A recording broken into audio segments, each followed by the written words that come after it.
This is the sixth in a series of conversations with an international teacher of colour.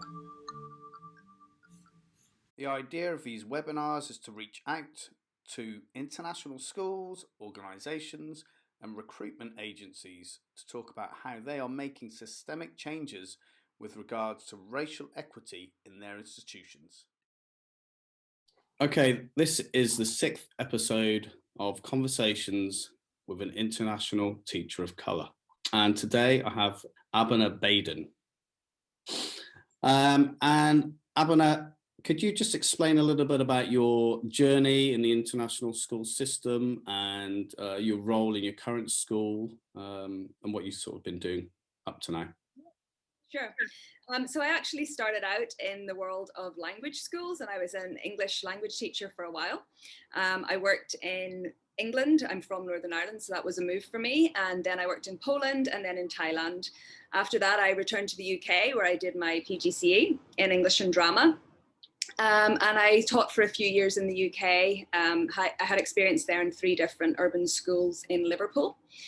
After that, myself and my husband decided that we wanted to be abroad again. So we came to Malaysia, where I worked in an international school that didn't claim to be anything in particular, but it was very much British leaning with GCSEs and then IB DP program. After that, I worked in another IB World School here in Malaysia. That school was definitely more international in terms of its faculty, in that it had a 20% cap on any one nationality, and it really felt like a collaboration of minds from many different places, although also on reflection, those places were definitely, inverted commas, Western. But at least there wasn't a sense of any one culture dominating at that time. After that, I worked in a school in Vietnam that was a self-proclaimed American international school, so it was very much of that culture. I felt that in that school, although it was American and it was very much so the makeup of the faculty, a lot of local children who had one perhaps parent from the US and one from Vietnam. There was a very strong sense of place in that school in terms of the fact we were in Vietnam. The cultural festivals were celebrated. There was great partnership between the school and the outside community. And although Vietnamese is not the easiest language to learn for a Westerner or an English speaker, it was very much a celebrated part of the school's identity that they attended to that. After Vietnam, I took a step out of international education for a year and then came back to Malaysia, where I'm in my school now. I work in the middle school. I teach humanities. This year I'm teaching grade 7, next year grade 8. And it is broadly US leaning, I would say, although again, it's an international school.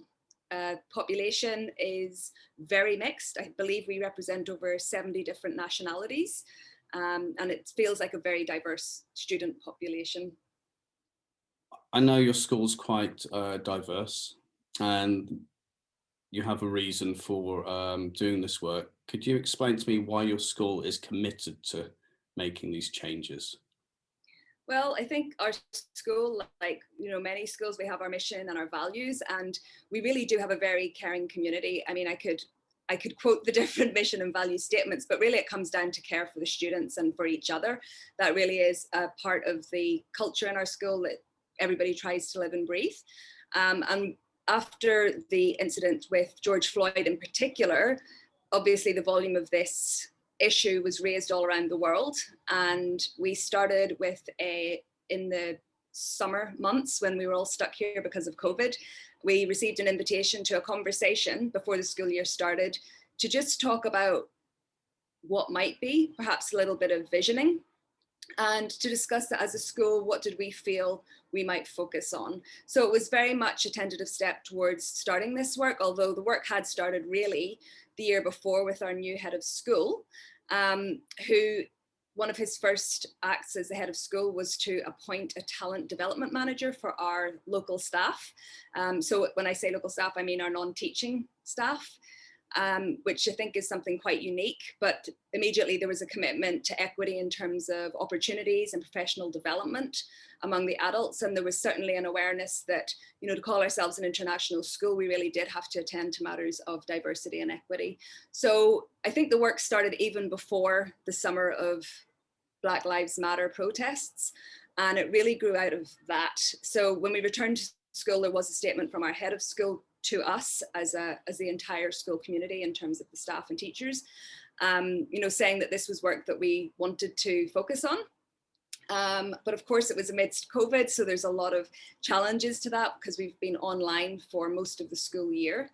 But nonetheless, our curriculum director, a very passionate individual whose doctoral studies actually focused on matters of equity, she kind of took the helm on this, and she brought together people who were deeply interested, and she created a space for us to be able to meet very regularly. And also the school brought in a consultant who has been providing training sessions since, I believe, August. So there have been lots and lots of different initiatives that have gone on. Our curriculum director has been fantastic in collating different opportunities, both free and paid. And we've been encouraged to dip into the learning in whatever way best suits us. So for some, that means taking courses. For others, it means reading books, especially things like Brené Brown on vulnerability and bravery, things around white fragility.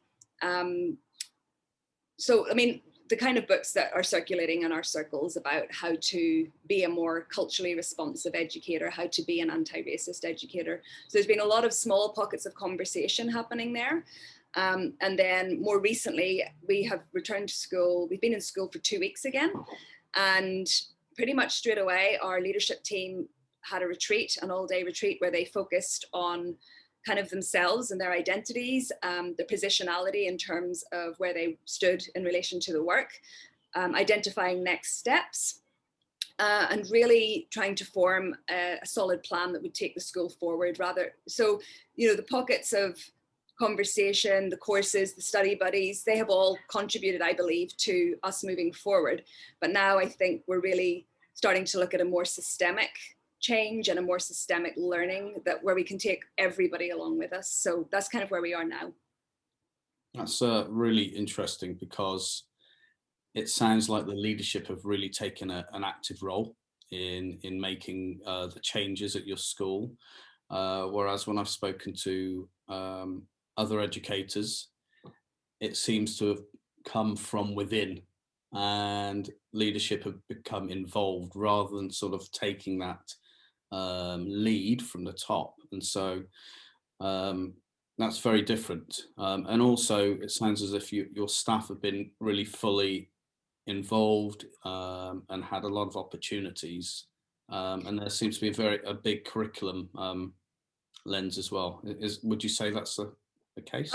I definitely would agree that the will to change and the commitment to this happening is there among our leadership team. I do think that because of COVID and because of other things, there have been some that have been more involved than others, and that's understandable. I mean, you have the pressures of trying to keep the school open, and we have people leaving and enrolling. I mean, you know what it's like. This is the day-to-day of school. I think the approach that our curriculum director, and I think really her and the director of talent and development, I can't quite remember what her title is, but she's taken the lead on the non-teaching side of professional development. And I think really their efforts combined, along with our literacy coordinator in the elementary school and a few other key figures, such as our inclusion person, it's been their energy and passion that's really pushed it forward, that has created spaces for people to talk and discuss. And it's very much been invitational. So come to the table. There's lots of opportunities, and really, some people on the staff and the teaching side have engaged with that more than others. Again, there are many factors that go into that. And in terms of the curriculum, again, it's been perhaps planting seeds more than anything. We haven't as yet had a curriculum audit, other than if perhaps departments or teams have done that themselves. So when I talk about these pockets of activity, I do feel that they have shifted in small ways. And now it's almost like we're crossing that threshold into like the unknown and the really big, brave steps that it'll take to see systemic change. And do you see that systemic change involving all staff? Because Yes, as you say, there's pockets. Yeah, no, I do. I really think now that as we move forward, one thing that our school did not do was put out a statement. I know many international schools did that after the summer of BLM. And, our head of school explained to us that he didn't feel that the school was in a position to do that at that time, because whatever they did, they wanted it to be heartfelt, they wanted it to have intention, and they wanted it to be sustainable. And without really knowing what the next steps were, it felt maybe a bit premature for that. But that's something that's definitely coming out in the very near future, I believe, in the next 2 weeks. And, I think at the time there was some frustration around that for certain DEIJ committee members. Why do we not hear more? Why do we not see more? But ultimately, as other leaders have said, the kind of top-down mandates don't necessarily work. They don't necessarily take root. And you really need to get that, not just buy-in, but understanding about why we need to do this. Like you can have buy-in that's like, oh, well, the school says it, so yeah, I'm on board because, go school. But we really need people to understand this on a different level for it to be able to be sustained and to change our school culture. And then I believe I really am optimistic that it will change everything from recruitment to retainment to, the curriculum, interactions between us and the local community. Like, I feel that the intentionality that the leadership team have means that it will be meaningful, and it might be slower, but it will be built slowly so that it will last over time. Yeah, absolutely. Yeah, it's a different way of doing it, but it sounds as if that system's going to work for you. I just want to find out a little bit about how you've involved the students and also the wider community. Yeah. So again, I would say that that's probably more in pockets than anything systemic. I think I won't speak about the community so much because honestly, I really don't know that much about what has been happening in terms of communication there. But from the students' point of view, I think that their exposure really has been through conversations in the classroom with people who have cared to take those steps. Just raising their consciousness around issues of equity, diversity, inclusion. I mean, it's quite a strong theme in our humanities program in the middle school anyway. I know that there is a high school group of students led by another teacher that focuses specifically on DEIJ issues. And my understanding as well is that that was student initiated. So really great that it's coming from the students and that, they feel that they not only have a voice, but that they can affect change and they have that agency within the school. So all these things are very encouraging in terms of where we might go next. Yeah, that's it's good. Small steps, I think. It is, yeah. And it's getting that information out to everybody so that they know something is happening as well and can take part. And I think one of the, I talked about the school having a consultant in, and obviously we had quite a committed core group of people who wanted this work to move forward for personal reasons, for empathy reasons, for humanity reasons. We all have different stakes in it. And I really feel that the training that we've had from the external consultant has brought us to new understandings about who it is we're trying to reach, why there might be obstacles in the way, and really reframed it from seeing non-participation as resistance to perhaps seeing it as something else, and understanding that, it's a journey and it's not going to end, and we're all at different places on that journey. And, even speaking from my own point of view, I don't think I could have had the conversations I've had in the last 6 months 2 years ago. I didn't have the vocabulary, I didn't have the concepts. When you're trying to verbalize an experience, but you don't quite have the words, but just a feeling that something maybe isn't quite right or something needs attention. So I think a lot of the work this year has just been around being able to talk in an intelligent and comprehensible way about what's going on, and understanding that, we have good people. Our community is hugely caring. They're very kind-hearted. Care for the students is ultimate. But, I think when I'm listening to stories from different schools, especially when I'm listening to frustrations, I feel that we have these mission statements and we use these words like care and kindness, but what that looks like to each individual, dependent on their experiences, can be very different. For some people, it could be about avoiding conversations around difference because that makes people uncomfortable. So we want to be kind, so let's not have those conversations. Whereas for other people, it's actually a chance to verbalize their experiences and get recognition and feel heard. So, I think as we move forward, those types of understandings are going to become more common. and we're going to feel a lot more comfortable about having those awkward and difficult conversations. And I think every single one of us, regardless of our skin tone, our positionality, our intersectionality, we will all be introspective, and we'll realize that we all have work to do. And I think that when everybody realizes that we're really all in it together, it's not about a passionate group of people trying to pull everyone along because they know best. It's really about that learning experience. And I think that's what's going to really bind us and be powerful in terms of change. Yeah. It's so interesting how you're talking about that, and you use the word resistance to change, and that some people are just on a different path or different place in the journey, sort of thing. And so I always get stuck on that, and I know I need to get away from thinking that people are resisting, because maybe they're not. And it's interesting how you put, some people want to step up and some people just want to sort of wait and listen. And that's what we've got to remember, I think. Yeah, and I think, with this kind of work, more than any other kind of, think about any area of education, literacy or numeracy or perhaps learning differences. When you're talking about people's identity, it's so deeply personal, it's so deeply emotionally triggering. And to present to an educator, including you and I, that we might have been doing practices in our classroom that were harmful to students, I mean, that's a lot to kind of face up to and say, oh, right. So of course there's going to be perhaps a reluctance to, first of all, admit that. And then it takes some time to process and come to terms with it. Maybe I have caused trauma.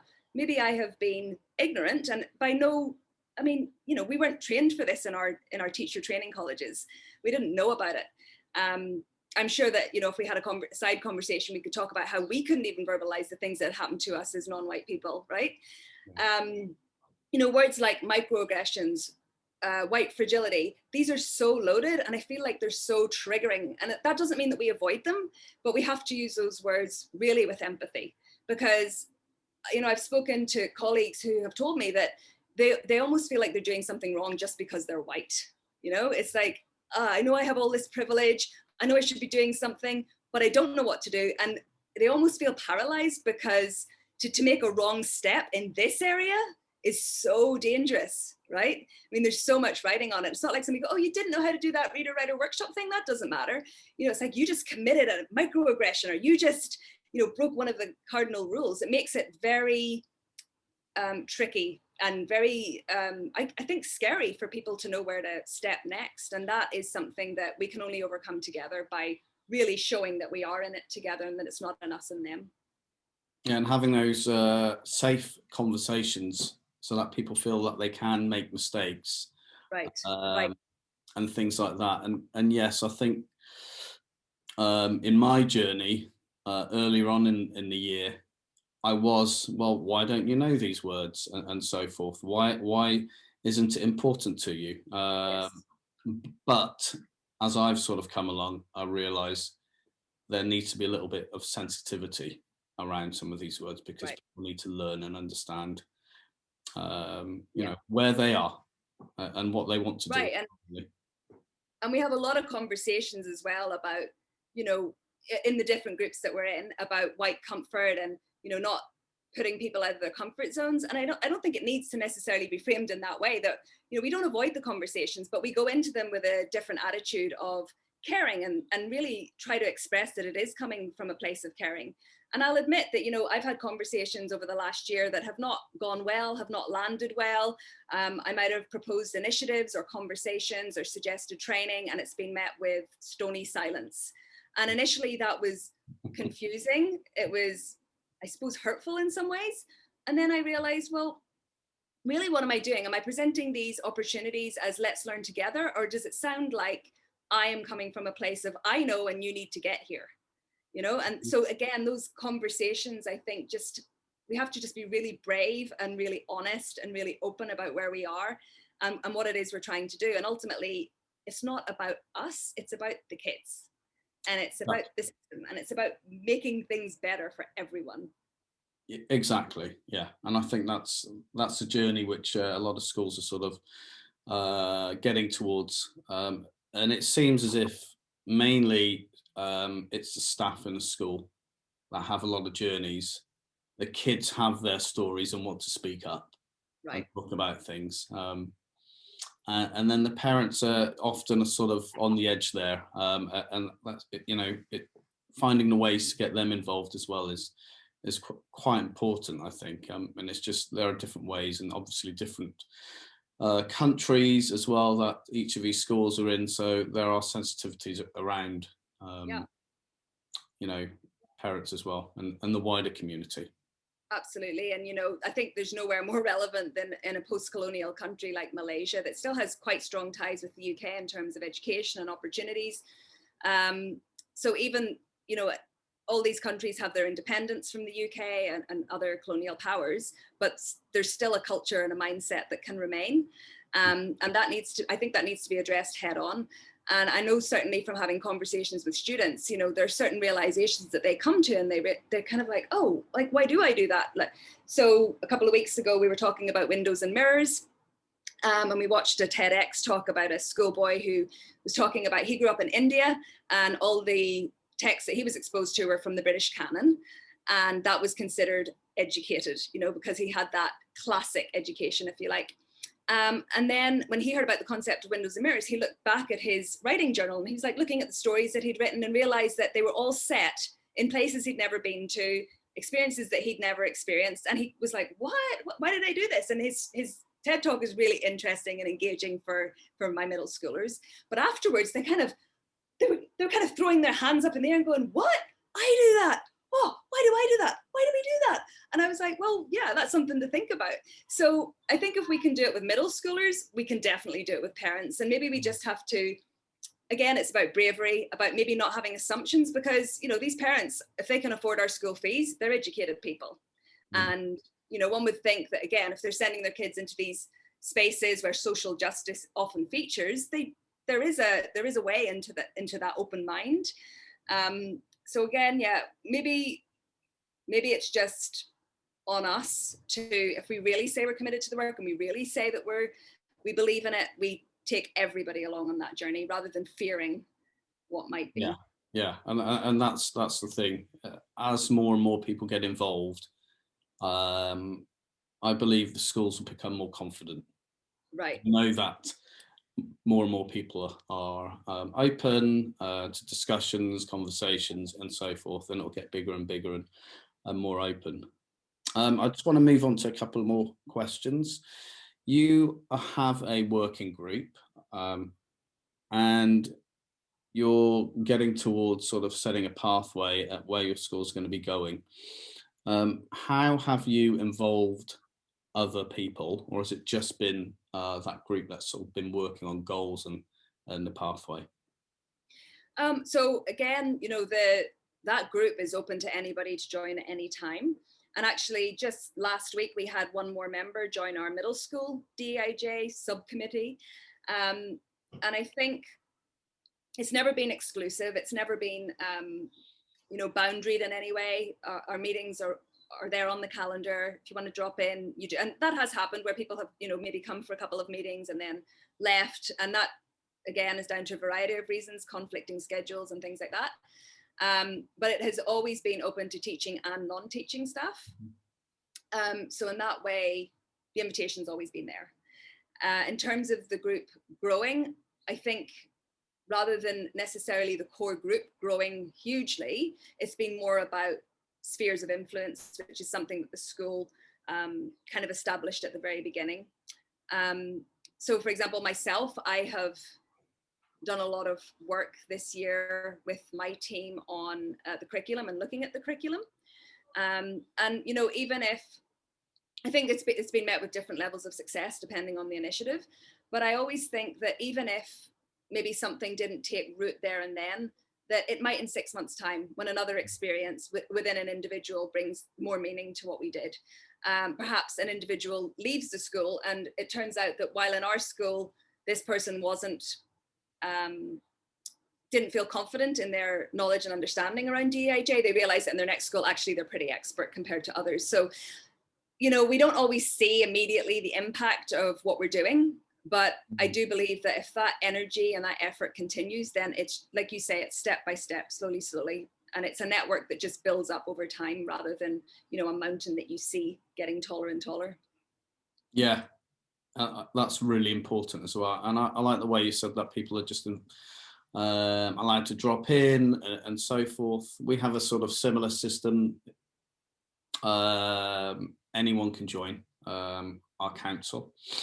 And it's built up. I think we have about 44 people now across 3 campuses.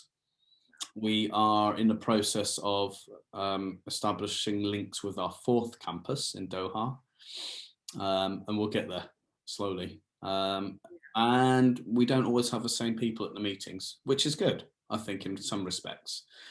Usually it's around 20, 25 people, and Right. we sort of have discussions and so forth. But we're actually now at the stage where we're starting to look at our vision Uh-huh. and charter and start to establish that, and starting to look at how we can action some of those steps.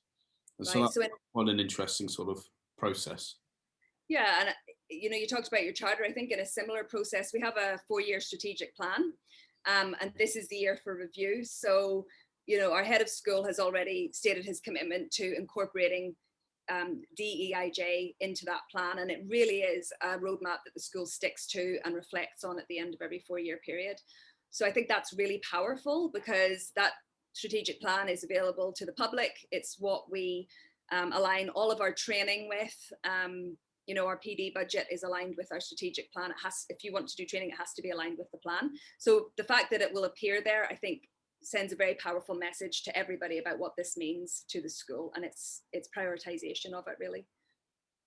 Yeah, absolutely. Yeah, and I think some schools will have incorporate DEI work in their plans, and some will have separate DEI plans and pathways. And so I've seen it quite different, and Mm. it's interesting.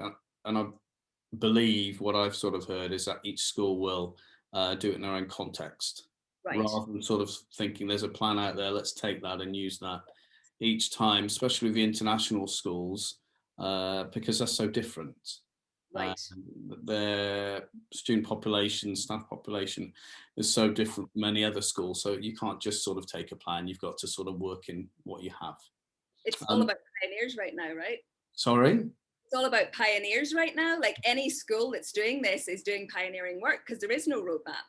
And like you say, even if there was, you couldn't just take it and transplant it from one context to another. So it's hugely important that the people are willing to not only be brave enough, but also to put in that effort because it is work. Hmm. Yeah, it is work, and it's important to have the time to do that. I think, I think each school are finding their own way in Yes. certain respects. Um, you mentioned consultant or consultants earlier. How are you using the consultant that you had? Why did you have a consultant as well? What was the reason? So the consultant that we brought into the school, and when I say we, I mean the curriculum director, he was chosen because of his background. He speaks the local language fluently, and he is cross-cultural kid himself, if you like that term. And he started the year with like a whole school. We had something like a World Cafe Day where there were Mm. different conversations, and he spoke to us, guided us through some different activities. And then from that point on, he provided, as I say, regular training sessions to the core DEIJ group and anybody else who cared to attend. Some of those sessions were replicated during our PD days. So if people hadn't been able to attend, for example, an after school session, they were able to do so in a day that was carved out specifically for your own professional learning. In the retreat that I mentioned earlier, I know that he was involved with our leadership team in reflection and goal setting. And we also have another group focused on socio-emotional learning, which has very much been a part of this as well.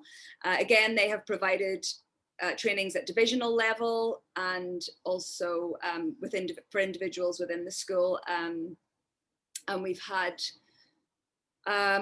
we've had lots of like input from different places. And it's really been a strength that we have an inclusion officer. I keep going to the word officer. I'm not sure that's what she's called, but she has been fantastic in coordinating those efforts and disseminating information. We have such a wealth of resources to access in terms of the sites that have been built, almost like wikis where you can find out anything you want to know. And the school is very supportive of training. So I feel like we've had, you know, I know that schools differ in the resources that they have access to, both financially and time-wise. But I think we've been really, really fortunate. Like everything's in place. It's just a matter of people coming and taking their bite. Yeah, absolutely. If you had this consultant, I just want to add something. Will you bring the consultant in again, or are you thinking you've had the consultant now, they've given us some ideas, we're okay, we can do it ourselves? Yeah. So as of now, we are still working with that consultant. It's a partnership. I honestly don't know what the plan is going forward, but I imagine that he will continue to be involved. Sadly, our curriculum director has to leave this year. So he really has been somebody who's been present from the beginning of our work in the school. And he, I imagine, could be someone that we continue with for the sake of continuity. But I also feel that, you know, there are other training opportunities out there that people might take on. I'm not sure what it'll look like in the future. And I think, you know, when I talked earlier about crossing a threshold, I think those are the kinds of questions that leadership are now asking. Like, how do we take it forward? Like, what are the resources that are going to be most impactful? What's going to produce the most sustainability? Is that going to be bringing in outside experts? Is it going to be training people within the school? Those are all questions I think are very much on the table. Will there be someone stepping up to lead this, or is it just all sort of committee based? She's put out a very clear roadmap about where we're going. We literally have a month by month roadmap that goes back to August and goes forward to the end of this school year at least. And I know that the person who is replacing her is also committed to this work and has been doing training this year to upskill and maybe be able to lead on that. I also know that there is a stipended position that is coming up. I think that's to be determined by the end of this month or next month. So there'll be somebody who will be responsible for coordinating the divisions, the leadership team, and kind of the work across the school. So Abena, thank you so much for this conversation. I think it's been really, really good. I've learned so much again, and it's been quite different from some of my other conversations. And so, yes, thanks again, and hopefully we'll be speaking again soon. Oh, I'm sure we will. And thank you as well for putting out this series. And, you know, if anybody's watching this one, I highly recommend that you watch the others, because each school's story is so different. And I think we can all learn from each other. And ultimately, this has to be a movement where we're all in it together. So thank you for that, Dom. No worries. Thanks again. Okay, bye. Bye.